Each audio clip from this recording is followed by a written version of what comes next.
The Haunui Farm Kings Plate. This is Group 3 over 1,200 metres, and potentially we've got ourselves a match race. We've got Crescetti and Alabama Lass. They ran the Quinella here on Karaka Million Night in the Railway. Clearly round two, the big bout continues, as you say, Crescetti versus Alabama Lass. Crescetti got the better of Alabama Lass a few weeks ago on Karaka Million Night in the Group 1 assignment. Oh, but I reckon Alabama Lass can turn the tables come Saturday afternoon.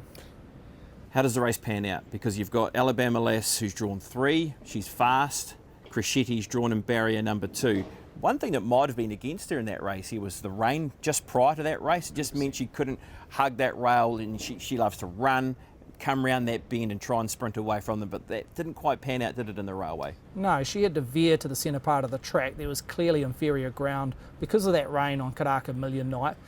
You just need the rail to play even. I think it will on Saturday, and if that's the case, I've clearly got her to horse to beat. I think she'll lead. Midnight Edition will come forward, probably sit in the first 2 or 3.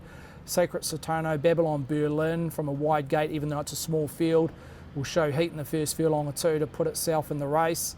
Crescetti, they'll be wanting to stalk Alabama Lass in that trailing position, and if that's the case, he'll have his opportunity. And that's when he's at his best, isn't it? When he's got that chance to just have a final shot. I really love the way that he picked up and actually won that race, because it did look like Alabama Lass was holding once she got the better of Babylon Berlin, but boy, he did fly in between runners late, didn't he? He did, and you can make a case that he was disadvantaged by the rain that fell on that day as well. All his best figures have been on genuine good tracks, so he ticks that box. Not that we're going to be getting rain on Saturday afternoon, but look, he goes up slightly in weight, makes Alabama Lass, I think, half a kilogram worse off, which is something to take into consideration. But all in all, I think Alabama Lass just might have her chance on Saturday to turn the table. Yeah, I'm thinking the same as well, Stephen. So nice Quinella, maybe?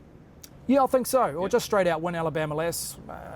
She'll start a pronounced fave, but definitely one horse that you want to be taking out a straight win as well. All right, that's the Haunui Farm Kings Plate, Group 3 over 1,200 metres.